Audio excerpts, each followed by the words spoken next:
Buckle up, drop-off just got smarter. This is the Carpool Dad podcast, where coffee is strong and opinions are stronger. Let's roll. All right. Welcome back to the Carpool Dad podcast. I'm your host, Raz. It's March, guys, which means winter's pretending it's done. Spring is lying to us, and my car still smells like wet sneakers and chicken nuggets. March is that month where you don't know what to wear.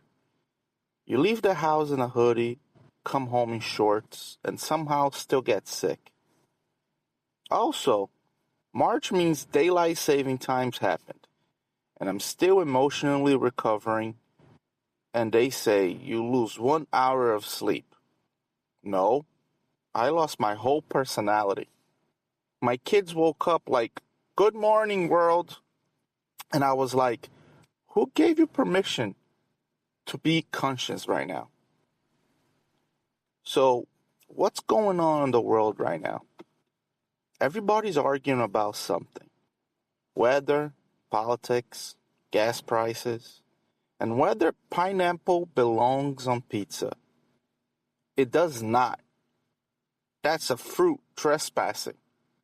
My wife, of course, disagrees. But that's another topic for another day. Gas price is so high right now, I don't even look at the pump. I just swipe my car and whisper, "Be gentle. Please be gentle." Groceries are wild too. Eggs got security tags on them. Milk thinks it's luxury. Cereal boxes got smaller but cost more. Makes no sense. That's not inflation. That's emotional betrayal. And the news? Every headline sounds like a movie theater trailer. Experts warning. Markets react. Internet outrage. Nobody's ever calm. You never hear breaking news. Everything's fine. Now, go take a nap.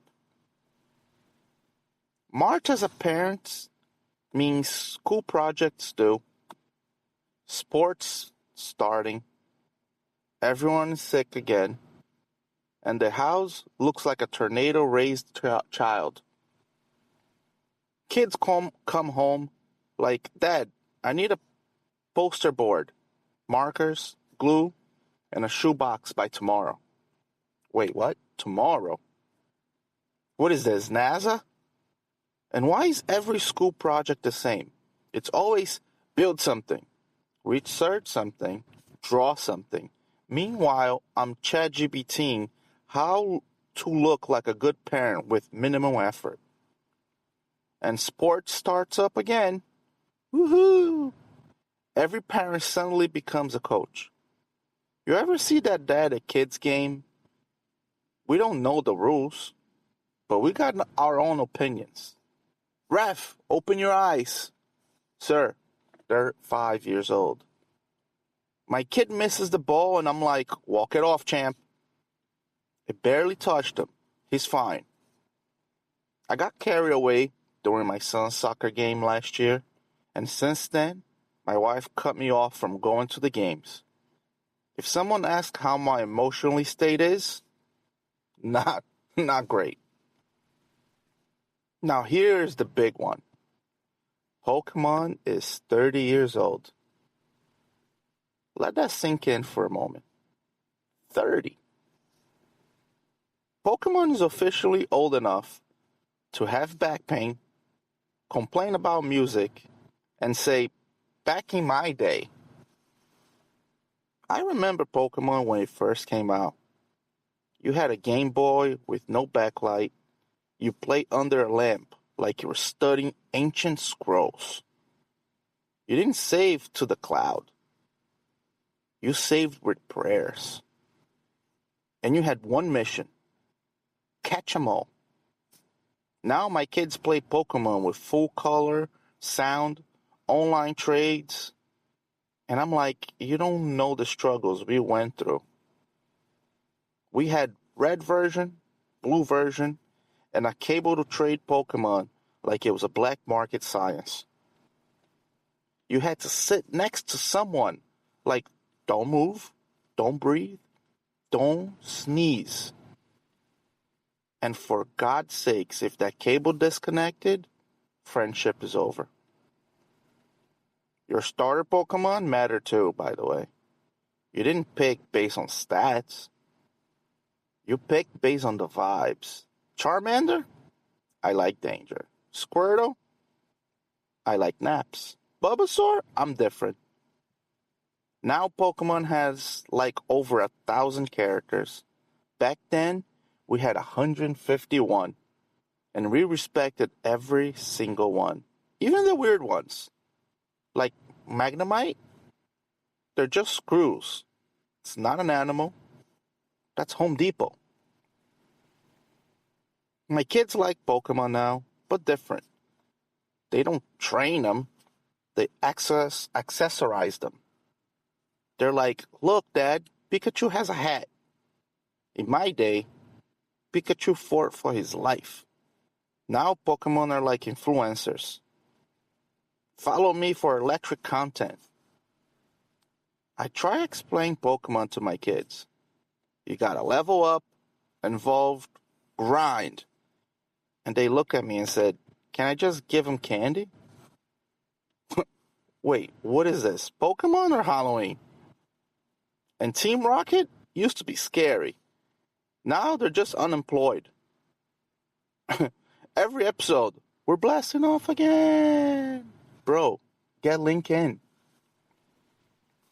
March is that time where you realize the year's moving fast. Kids growing, life is rolling.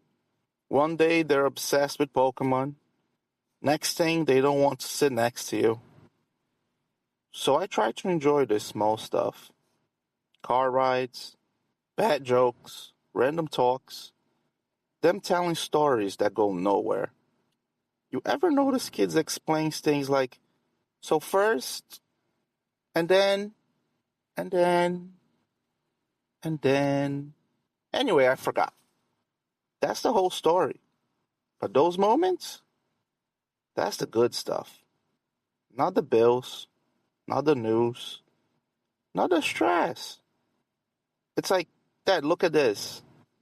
Dad, guess what? Dad, watch me.